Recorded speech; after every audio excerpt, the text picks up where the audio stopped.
Hi again then guys, and welcome to another throwback episode of Spirit of Le Mans from the Gran Turismo 6 days, and this time we're featuring a car which has had a few requests for very obvious reasons, and it's pretty much the ultimate LMP car in Gran Turismo 6. And although a lot of people would probably argue their personal favourites, myself included, this one certainly is not my favourite prototype in the game. It is that car that you would see all the time. You'd see tons of them in lobbies, any lobby that will allow it pretty much, and in, time trial events, seasonal events, pretty much any circumstance where this car can be used, people will use it, because it's just that go-to vehicle. It's the Nissan GTR of the LMP world. It just gets the job done. It's not necessarily the most exciting option because it's so overused and oversaturated, but you cannot argue with the results because this car gets them. And one of the reasons why the C60 Hybrid in particular, out of the three Pescarolos that are in the game, is arguably the best, is because it just has literally everything you need from an LMP, be it an older Group C or a newer LMP1 machine. Because the car has the acceleration, it's got the power, it's got the handling, it's got the top speed. Across the board, it's a very difficult car to beat. And under certain circumstances, there actually are cars that can outdo it. For instance, for top-end speed, both the Peugeot 908 and the Audi R10 can match it and sometimes even beat it. But on a track, neither of those can really keep up with just how good this thing is. The Peugeot to some degree can, but the Audi doesn't stand a chance. The R10 is a great car in its own way, but handling is not its strong suit, certainly on technical circuits, whereas the Pescarolo carries over that really sharp, very precise, very technical, somewhat twitchy, but actually very competitive handling that it has, which is shared by the two lower models, the C60 Courage and the C60 Judd. Now the lowest version, the blue and green, which is actually one of my go-to vehicles because it's so undervalued, is also one of the least powerful LMPs in the game. That one has a 3.2 litre V6 engine. Then the Judd version, of course being a Judd, has that V10 engine. That one's actually my favourite of the three, with what I call the ice cream swirl paint job. It was a phenomenal car in Gran Turismo 4, it was my go-to LMP back then, just wiped the floor with everything, the handling was so good.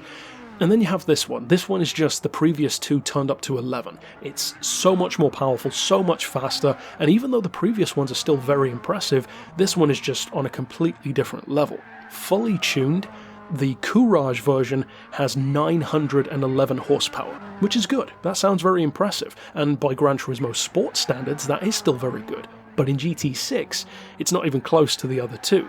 Now the V10 engine version, the GV5, that has 1101 horsepower, a huge increase over the previous one, but even that pales next to this one, 1169 horsepower and 823 pound-feet of torque. Now interestingly, this one actually has less torque than the V10 version. That has 890, but the fact that this one still weighs the same, all three of them are 900 kilos, the horsepower per tonne is crazy high on this thing, and of course the category in the performance points system is among the highest in the game. It's 720 PP points, which is huge. Even the pricing is fantastic, and it's curious that they actually chose to make all three of them the same. They're all 1.9 million, which is weird. You'd think that they'd give the other two maybe a little bit of a discount to make them more appealing, but when all three are the same price, well, why would you buy anything else but the best? Unless, of course, you're like me and you prefer the middle of the range or even the lower one for a challenge. This one, if anything, should have been even more. I think 2.1 million would have been good for this car. Maybe close to being on par with stuff like the 787B and the Sauber C9, because let's be honest, it can destroy both of those cars on most tracks, and you really do have to severely, in effect, balance the performance all the cars out in terms of the performance point system for any of the other cars to even have a chance, because fully tuned, this thing is nearly untouchable. And of course it didn't ever win the Le Mans in real life. Pescarolo as a company or a team never won Le Mans, but the guy behind Pescarolo, Henry Pescarolo, has won Le Mans, so he has the expertise to make a great car. It just so happens that the cars themselves have never actually won. However, in the game, it's a completely different story, because you can have crazy numbers, levels of power and torque that you could never have in the actual event, almost reminiscent of the qualifying power that many of the Group C cars used to have, like the R92CP, which would then be neutered quite severely for the race itself. but the end result is you've got a car which feels almost like this weird fusion of a prototype, of course, but also with elements of like a Time Attack or a Pikes Peak vibe to it. Because if you've never driven this car in GT6, maybe you've never even played Gran Turismo 6 for instance, the best way to describe this I think would be, and even then you'd have to have played the previous games to get this comparison, but I would say it's like the Suzuki Escudo of LMP cars. It's just rabid, it's overwhelmingly fast, especially for acceleration, but unlike many of the others, there is no point where this car slows down. Many of the cars have like a slight grey spot, if you will, where they're not quite as strong. Some of the prototypes are really good for low end, some are really good for high end, some of them are good across the board. This one is just relentless. That is the single word I would use to describe the C60 Hybrid. The low end acceleration, the mid range, the top range, and the top speed are just, they're crazy fast. And of course when you factor in the really twitchy, extra precise, sometimes slippery but still surprisingly forgiving handling and steering manners that the car has, well, it's no wonder that it's so well used and so effective and so dominant. This car essentially is a byword for OP in Gran Turismo 6.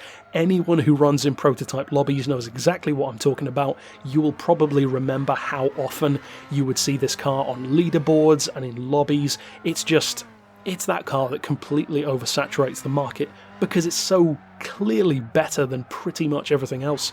And on certain tracks you'd have cars which could come close, like your 787Bs and your Peugeot 905s on very technical circuits, but on most of the tracks that matter the most, like Le Mans, the Nürburgring, that kind of stuff, this one's pretty much the go-to. It's kind of ironic to me that after having so many good cars, all three that are in Gran Turismo are great for different things, that Pescarolo still never had an actual win at Le Mans. That kind of surprises me because they're really, really good cars. So if you've never played an older Gran Turismo game, do yourself a favour. You don't necessarily need to hop onto GT6, you could hop onto GT4 or 5 as well, because all three of those games have Pescarolo models. This one though in GT6 is definitely the ultimate incarnation of any Pescarolo model that we've had in there. Now as far as bringing them back, I would actually not choose to bring this one back because I never liked it that much. As I already said, it was too overused. I would love to bring back the V10, the GV5, but I think most people who have played the previous games would probably argue for this one, for obvious reasons, because it is so good. And the only thing that I would recommend being careful about when it comes to driving this car is that you have so much power and so much torque, but in a much more high-revving petrol, of course, way than something like the diesel, Peugeot or Audi, which are very low-revving. This car does have that tendency to spin up its back wheels pretty easily on anything except the best of tyres. So throttle control is the absolute key of getting the best out of this car. Beyond that, the more you use it, the better you'll become, and if you master this thing, it's pretty much the fastest thing this side of like a Vision GT car or a Red Bull. It's that good. But overall, that's it for this particular review. Of course, I will see you guys next time, and for now, as always, thanks for watching.